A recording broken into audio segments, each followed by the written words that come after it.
ਕੰਮ ਤਾਂ ਜੀ ਬਹੁਤ ਹੋ ਗਏ ਪਿੰਡ ਦੇ। ਰਸਤੇ 'ਚ ਤੁਹਾਡਾ ਫਾਟਕ ਆਉਂਦੇ ਆ ਨਾ, ਸਭ ਤੋਂ ਵੱਡੀ ਇੱਕ ਬਹੁਤ ਵੱਡੀ ਹਿੱਚ ਆ। ਅਸੀਂ ਚਾਹੁੰਦੇ ਆ ਵੀ ਹੁਣ ਇੱਥੇ ਫਲਾਈਓਵਰ ਵਾਜਾ ਧਰਮਸ਼ਾਲਾ ਤੋਂ ਐਸੀ ਧਰਮਸ਼ਾਲਾ, ਜਰਨਲ ਧਰਮਸ਼ਾਲਾ, ਸਾਰੇ ਪਿੰਡ ਦੇ ਆਲੇ ਸੜਕ ਦੇ ਆਲੇ ਇੰਟਰਲੌਕ। ਨਹੀਂ, ਇਹ ਤਾਂ ਇੱਕ ਪੋਲੀਟੀਕਲ ਡਿਵੈਲਪਮੈਂਟ ਹੁੰਦੀ ਹੈ। ਜੇ ਆਪਾਂ ਖਾਸ ਇੱਕ ਵਰਕ ਨੂੰ ਆਪਾਂ ਕਰ ਲਿਆ, ਵੋਟ ਬੈਂਕ ਕਰ ਲਿਆ, ਡਿਵੈਲਪਮੈਂਟ ਤਾਂ ਇਹ ਹੁੰਦੀ ਹੈ ਜੀ ਵੀ ਤੁਸੀਂ ओवरऑल सारे लिए की हो गया यार। खरा और खोटा प्रोग्राम में आपका स्वागत है। आज हम एक बार फिर किसी और गांव में पहुंचे हैं। नाम है नौधरानी। नौधरानी में हम आज फिर देखेंगे कि जो यहाँ का सरपंच है वो किस तरह से काम कर रहा है, अच्छे कर रहा है या बुरे कर रहा है।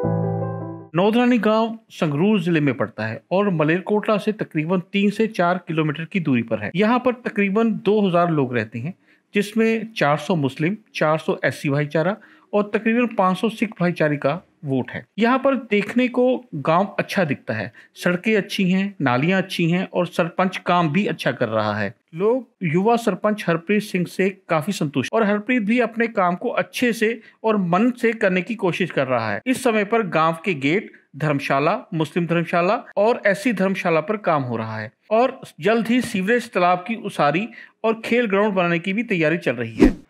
की करा चुके हो आज तक? ਕੰਮ ਤਾਂ ਜੀ ਬਹੁਤ ਹੋ ਗਏ ਪਿੰਡ ਦੇ। ਮੰਨ ਲਓ ਦਰਵਾਜ਼ਾ ਧਰਮਸ਼ਾਲਾ ਤੋਂ ਐਸੀ ਧਰਮਸ਼ਾਲਾ, ਜਰਨਲ ਧਰਮਸ਼ਾਲਾ, ਸਾਰੇ ਪਿੰਡ ਦੇ ਆਲੇ ਸੜਕ ਦੇ ਆਲੇ ਇੰਟਰਲੌਕ ਤੇ ਬਾਕੀ ਹੁਣ ਫਿਲਹਾਲ ਮੁਸਲਿਮ ਧਰਮਸ਼ਾਲਾ ਦਾ ਕੰਮ ਚੱਲ ਰਿਹਾ। ਕਿੰਨਾ ਕੁ ਪੈਸਾ ਹੁਣ ਤੱਕ ਆਈਡੀਆ ਹੈ? ਕੁਝ ਕਿੰਨਾ ਕੁ ਪੈਸਾ ਨਹੀਂ ਆਈਡੀਆ ਹਲੇ ਕੋਈ ਨਹੀਂ, ਹਲੇ ਅਸੀਂ ਕਰਨਾ ਨੇ ਮਤਲਬ ਕੰਮ ਰੈਗੂਲਰ ਇਕੱਠੇ ਹੀ ਚਲਾਏ ਨੇ। ਅੱਛਾ, ਕੋਈ ਇਦਾਂ ਨਹੀਂ ਹੈਗਾ ਵੀ ਅਸੀਂ ਮਤਲਬ ਟੁੱਟਮਾ ਚਲਾ ਲਿਆ। ਕੁਝ ਹੁੰਦਾ ਨਾ ਕਿ ਵੀ ਇੰਨਾ ਪੈਸਾ ਆਇਆ ਪਿੰਡ ਨੂੰ, ਐਸਾ ਕੁਝ? ਮੇਰੇ ਹਿਸਾਬ ਦੇ ਵਿੱਚ ਤਾਂ ਲਗਭਗ ਮੇਰਾ ਹਾਲਾ 20 ਤੋਂ ਲੈ ਕੇ 25 ਦੇ ਵਿੱਚ ਆਇਆ ਹੋਣਾ। ਜਿੰਨਾ ਕੁ ਹੈਗਾ ਉਹਨਾਂ ਦਾ ਕੰਮ ਕਰਾਈ ਜਾਂਦੇ ਨਾਲ ਹੁੰਦੇ। ਉਰੇ ਸੀਵਰੇਜ ਦੇ ਕੀ ਹਾਲਾਤ ਹੈ? ਸੀਵਰੇਜ ਸਾਡੇ ਇੱਕ ਸਕੂਲ ਦੀ ਸਾਈਡ ਤੇ ਪਿਆ ਹੋਇਆ, ਹੋਰ ਕਿਤੇ ਸੀਵਰੇਜ ਨਹੀਂ ਪਿਆ ਹੋਇਆ। ਅੱਛਾ ਜੀ, ਉਹ ਪਹਿਲਾਂ ਪੁਰਾਣਾ ਦਾ, ਉਹਨਾਂ ਨੇ ਨਵਾਂ ਪਵਾਵਾਂਗੇ।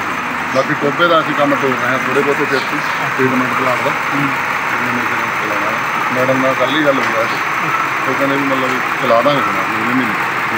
ਕੁਝ ਹੋਰ ਚੀਜ਼ਾਂ ਦੀ ਉਰੇ ਲੋੜ ਹੈ ਕਿ ਆਉਣ ਵਾਲੇ ਸਮੇਂ ਜਿੱਥੇ ਤੁਸੀਂ ਕੰਮ ਕਰ ਰਹੇ ਹੋ ਬੰਦ ਕਰਕੇ? ਆਉਣ ਵਾਲੇ ਟਾਈਮ ਦੇ ਵਿੱਚ ਤਾਂ ਮਤਲਬ ਦੇਖੋ, ਸਾਨੂੰ ਤਾਂ ਕੋਈ ਜਿੱਦਾਂ ਸਾਡੀਆਂ ਜ਼ਰੂਰਤਾਂ ਨੇ ਰੈਗੂਲਰ ਪੂਰੀਆਂ ਹੋ ਜਾਂਦੀਆਂ ਨੇ, ਸਾਨੂੰ ਕੋਈ ਪ੍ਰੋਬਲਮ ਨਹੀਂ ਆ। ਕੋਈ ਪਲਾਨਿੰਗ ਹੈ ਤੁਹਾਡੀ ਕਿ ਤੁਸੀਂ ਹੁਣ ਆਹ ਕੰਮ ਕਰਾਉਣਾ, ਤੁਸੀਂ ਆਹ ਕੰਮ ਕਰਾਉਣਾ? ਪਲਾਨਿੰਗ ਤਾਂ ਹੈ ਜੀ। ਹੁਣ ਟਿੱਬਲ ਟੋਬਾ ਹੋ ਗਿਆ, ਟੋਬੇ ਤੋਂ ਬਾਅਦ ਅਸੀਂ ਗਰਾਊਂਡ ਬਣਾਉਣਾ।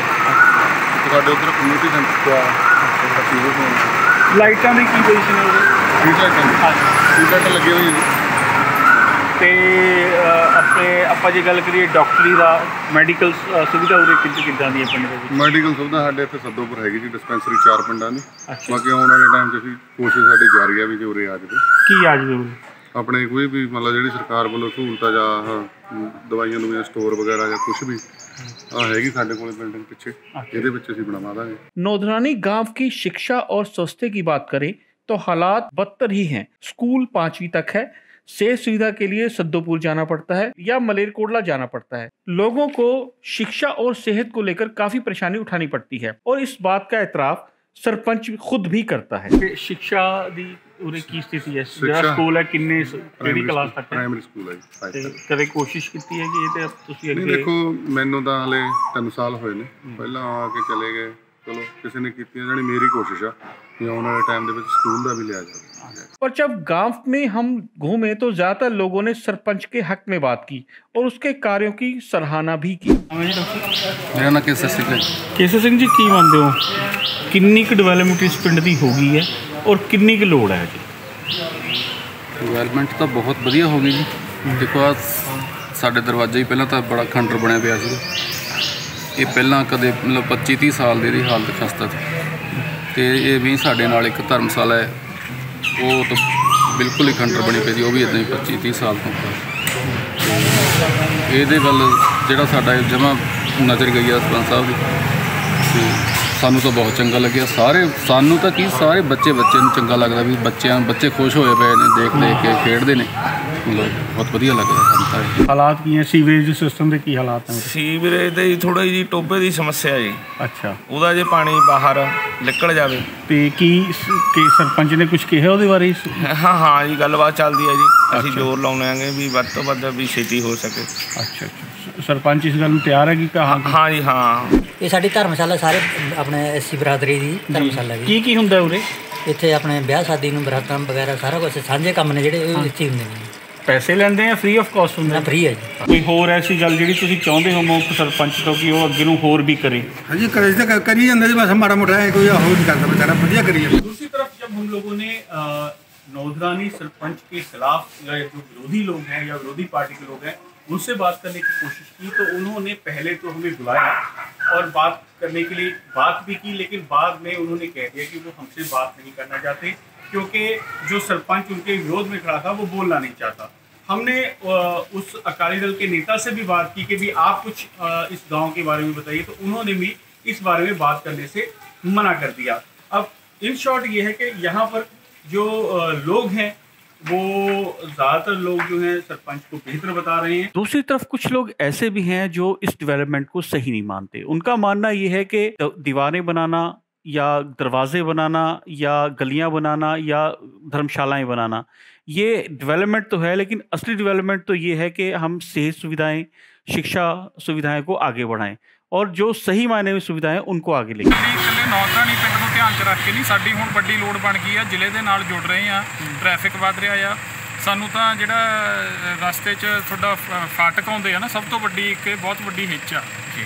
ਅਸੀਂ ਚਾਹੁੰਦੇ ਆ ਵੀ ਹੁਣ ਇੱਥੇ ਫਲਾਈਓਵਰ ਦਿੱਤਾ ਜਾਵੇ। ਸਾਡੀ ਇਹ ਸਾਰੇ ਨਾਲ ਦੇ ਪਿੰਡਾਂ ਦੀ ਮੰਗ ਹੋਊਗੀ, ਇਹ ਇਕੱਲੀ ਨੌਧਰਾਣੀ ਦੀ ਮੰਗ ਨਹੀਂ। ਫਿਰ ਇਹੀ ਗੱਲ ਨੌਧਰਾਣੀ ਦੀ ਇੰਡੀਵਿਜੂਅਲ ਡਿਵੈਲਪਮੈਂਟ ਦੀ, ਜਿੰਨਾ ਦੇਖੋ ਬਾਕੀ ਪਿੰਡਾਂ ਨੂੰ ਫੰਡ ਆਏ ਆ ਉਸ ਹਿਸਾਬ ਨਾਲ ਤਾਂ ਠੀਕ ਹੈ, ਸੈਟਿਸਫੈਕਟਰੀ ਆ। ਗਲੀਆਂ ਨਾਲੀਆਂ ਦੇ ਆਏ ਆ ਤੇ ਇੰਨੇ ਕੀ ਹੁੰਦੇ ਆ ਜੀ, ਜੋ ਜੇ ਆਪਾਂ ਦੇਖਿਆ ਜਾਵੇ ਤਾਂ।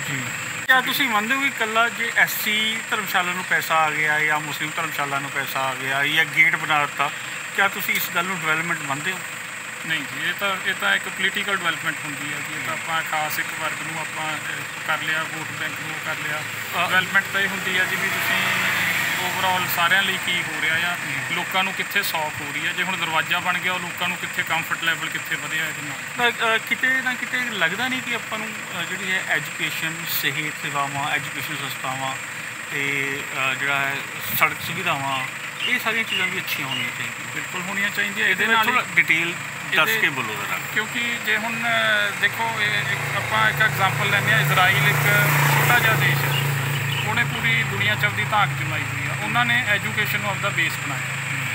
ਉਹਨਾਂ ਨੇ ਇਹ ਸੋਚਿਆ ਵੀ ਸਾਰੇ ਸਾਡੇ ਬੱਚੇ ਜੇ ਪੜ੍ਹੇ ਹੋਣਗੇ, ਉਹਨਾਂ ਨੇ ਐਜੂਕੇਸ਼ਨ ਦੇ ਬੇਸ 'ਤੇ ਪੂਰੀ ਦੁਨੀਆ ਦੇ ਵਿੱਚ ਆਪਦਾ ਨਾਂ ਕੀਤਾ। ਐਜੂਕੇਸ਼ਨ ਇੱਕ ਬਹੁਤ ਮਸਟ ਹੈ, ਤੁਹਾਡੇ ਬੱਚੇ ਪੜ੍ਹੇ ਹੋਣੇ ਚਾਹੀਦੇ ਆ, ਤਾਂ ਹੀ ਤੁਸੀਂ ਇੱਕ ਚੰਗੀ ਅਗਰ ਤੁਸੀਂ ਅਵੇਅਰ ਹੋਵੋਗੇ ਤਾਂ ਅੱਛੀ ਗਵਰਨਮੈਂਟ ਤੁਸੀਂ ਤਾਂ ਚੁਣ ਸਕੋਗੇ। ਗਵਰਨਮੈਂਟ ਨੂੰ ਤਾਂ ਹੀ ਡਰ ਪੈਂਦਾ ਆ ਵੀ ਪੜ੍ਹੇ ਲਿਖੇ ਸਾਡੇ ਵੋਟਰ ਨੇ, ਅਸੀਂ ਉਹਨਾਂ ਨੂੰ ਇਕੱਲੀਆਂ ਗੱਲਾਂ ਬਾਤਾਂ ਇਹੀਆਂ ਜਿਹੀ ਚੀਜ਼ਾਂ ਨਾਲ ਨਹੀਂ ਭਰਮਾ ਸਕਦੇ। ਜੇ ਆਪਾਂ ਸਿਹਤ ਦੀ ਗੱਲ ਕਰੀਏ, ਸਿਹਤ ਪਿੰਡ ਦੇ ਸਿਹਤ ਵਿਭਾਗ ਦੀ ਗੱਲ ਕਰੀਏ ਤਾਂ ਸਿਹਤ ਵਿਭਾਗ ਵਾਸਤੇ ਸੰਦੋਪੁਰ ਜਾਣਾ ਪੈਂਦਾ ਜਾਂ ਮਲੇਰਕੋਟਲੇ ਜਾਣਾ ਪੈਂਦਾ? ਬਿਲਕੁਲ ਸਹੀ ਹੈ। ਕਿੱਥੇ ਖੜਾ ਹੈ ਇਸ ਮਾਮਲੇ, ਸਿਹਤ ਦੇ ਮਾਮਲੇ 'ਚ ਸੰਦੋਪੁਰ?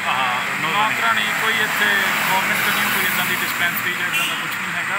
ਤੇ ਬਿਲਕੁਲ ਬਲਕਿ ਇਮੀਡੀਏਟ ਸ਼ਹਿਰ ਦੇ ਵਿੱਚ ਹੀ ਮਿਲ ਗਿਆ ਸਾਡਾ ਪਿੰਡ, ਵੱਡਾ ਪਿੰਡ ਹੈ। ਇੱਥੇ ਕੋਈ ਸਿਹਤ ਦੇ ਨਾਲ ਰਿਲੇਟਡ ਗਵਰਨਮੈਂਟ ਕੰਨੀਓ ਕੋਈ ਇੱਦਾਂ ਦੀ ਸਹੂਲਤ ਕੀ ਹੋਣਾ ਚਾਹੀਦਾ ਆਉਣ ਵਾਲੇ ਸਮੇਂ ਦੇ ਵਿੱਚ?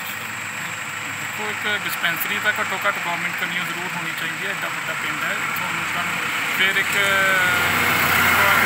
ਨਸ਼ੇ ਚੱਲਦੇ ਆ ਜੀ, ਇਹ ਚੀਜ਼ਾਂ ਦੀ ਅਵੇਅਰਨੈਸ, ਇਹ ਸਾਰਾ ਕੁਝ ਇਕੱਠਾ ਬਰਾਬਰ ਇਹ ਚੀਜ਼ ਦੇ ਵਿੱਚ ਹੋਣਾ ਚਾਹੀਦਾ। ਹੁਣ ਤਾਂ ਹੀ ਸੀਵਰੇਜ ਦੀ ਵੀ ਲੋੜ ਹੈ, ਸਾਨੂੰ ਟੋਭੇ 'ਚੋਂ ਪਾਣੀ ਨਿਕਲਣਾ ਚਾਹੀਦਾ। ਹਾਂਜੀ, ਇਹ ਤਾਂ ਸਭ ਤੋਂ ਮੁੱਖ ਮੰਗ ਤਾਂ ਸਾਡੀ ਇਹੀ ਹੈ ਵੀ ਸਾਡੇ ਪਾਣੀ ਦਾ ਨਿਕਾਸ ਹੋਣਾ ਚਾਹੀਦਾ। ਟੋਭਾ ਭਰ ਜਾਂਦਾ ਜੀ ਤੇ ਪਿੰਡਾਂ ਦੇ ਵਿੱਚ ਪਾਣੀ ਵੜਦਾ।